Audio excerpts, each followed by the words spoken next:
Hello and welcome to a Geek's Garage. Today we're going to be installing a StartX remote start. Normally I would never take on a remote start.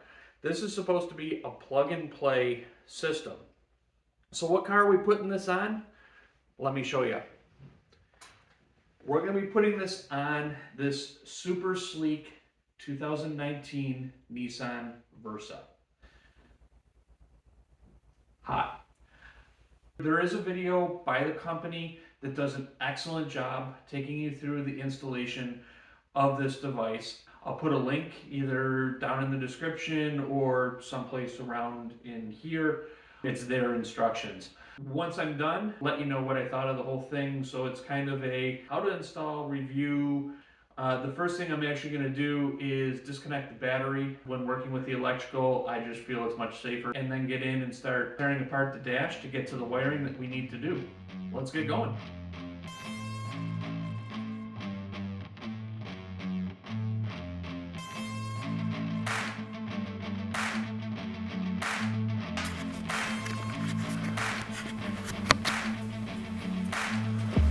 It's cold in here.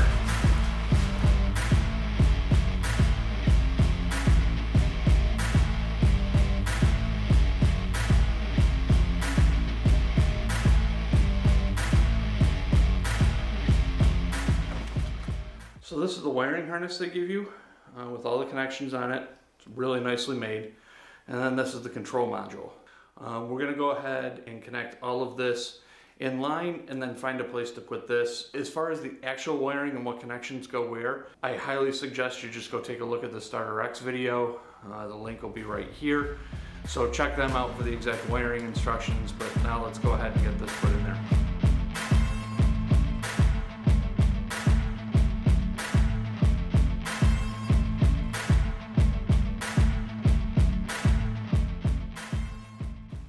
So one quick hint. This is the BMC connector, basically the box, the brains of the car. In order to pull the connecting cable that you're going to tie into out on one side, hopefully you can see this, there is a push connector. In the vehicle, it's going to be facing down, so you're going to push on that and then it should pull right out.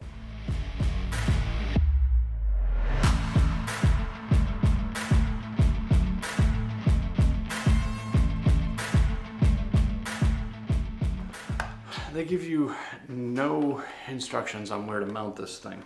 However, as I'm trying to wrestle and find a place where I want to put this, one thing did occur to me. On the front of this, there's a small panel, and if you open it up, there's a set of fuses in there.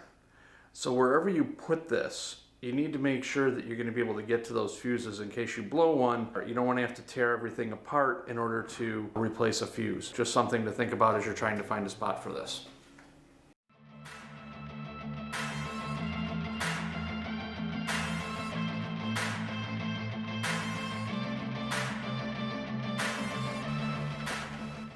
So at this point, we're going to connect the battery back up and go through the programming.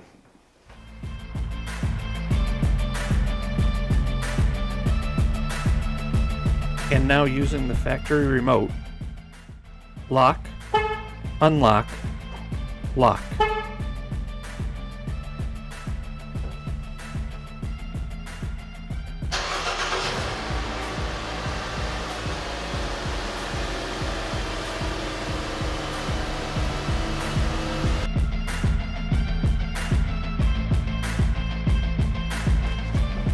Okay, that's gonna do it. Car's starter is in, it works, it's been programmed. Relatively easy to put in. I think probably about 2 hours is what it's taken me to do this. What do I think? Actually pretty impressed. The only real problem I ran into was where do I mount the actual control unit for the system. But there is a set of wire cables that are coming out of the engine compartment that kind of make a Y. And I use that as a place for me to mount the device to. It does give access as part of the programming procedure. You need to be able to access the unit. It works, and I'm pretty happy with it. With that, this has been a Geek's Garage. If you like this video, please be sure to give it a thumbs up. Be sure to leave any comments down below, and be sure to check out the rest of my channel. I work on some unique vehicles that you don't normally see up on YouTube automotive channels. So be sure to check them out. With that, see you.